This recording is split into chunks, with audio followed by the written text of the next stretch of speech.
exagère ça. Le marathon d'Anouk, c'est dans 3 mois presque jour pour jour à Barcelone. Objectif, moins de 4 heures. Et le moins que l'on puisse dire, c'est que notre future marathonienne prend son projet vraiment très à cœur. Ok, stop, tu te poses. Impeccable, Anouk. On a vu qu'il y avait un déficit au niveau du rendement de la foulée. Et donc, l'objectif aujourd'hui, c'était d'introduire cette nouvelle notion pour Anouk, qui est le renforcement musculaire, pour à la fois prévenir les blessures, bien sûr, parce qu'on sait qu'il y a un petit problème d'adducteur, mais aussi, secondo et important, améliorer le coût énergétique. Donc, en fait, augmenter la puissance de la foulée, tout simplement.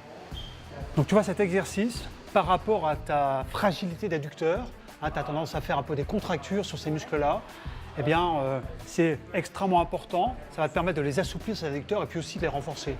Donc, c'est vraiment l'incontournable. Depuis son test d'effort, Anouk se rend 2 à 3 fois par semaine à la salle, en plus bien sûr de ses 3 sorties hebdomadaires de course. C'est qu'elle est motivée, la petite. Celui-là, Anouk, il est très important pour toi en particulier, pour ton coût énergétique. Tu te rappelles ce qu'on a dit, c'est que tu as un bon moteur, par contre, le rendement de ta foulée, il n'est pas top parce que tu manques de puissance, notamment au niveau de tes fessiers. Donc celui-là, c'est encore un incontournable, mais principalement pour la performance. Quand je suis venue pour la première fois faire mes exercices de force chez Fred, donc j'étais super motivée. Et la surprise, c'était le lendemain que j'ai découvert certains muscles. J'avais juste l'impression qu'il y avait un camion qui m'était passé dessus. J'avais juste mal partout. Et c'est vrai qu'en revenant les fois suivantes, j'ai pu apprécier déjà de ne pas avoir les mêmes courbatures le lendemain. J'ai senti aussi beaucoup plus de facilité en fait sur certains exercices et puis ça nous a aussi permis de découvrir que j'avais 2-3 handicaps cachés. 2-3 handicaps? Vraiment?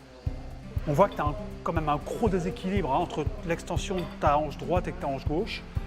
Donc là, il va falloir qu'on mette bouchée double de ce côté. Alors ce qui est intéressant dans ce genre d'exercice, c'est qu'on va travailler de façon différenciée, jambe droite, jambe gauche. Et là, on a pu voir très clairement aujourd'hui, sur certains exercices, qu'il y a un déficit de force, notamment au niveau de la puissance de sa hanche à droite, fessier, pour ne pas le nommer. Et ce qui peut probablement expliquer aussi les petits problèmes de surcharge et de blessures qu'elle peut avoir de façon récurrente au niveau de son adducteur, côté droit comme par hasard.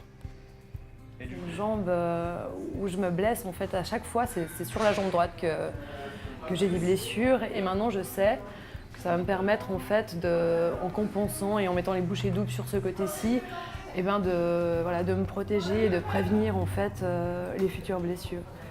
On va bien entendu continuer à travailler cette puissance des fessiers, mais on va doubler le nombre de répétitions et d'exercices au niveau de la jambe droite pour essayer de compenser un petit peu ce déficit.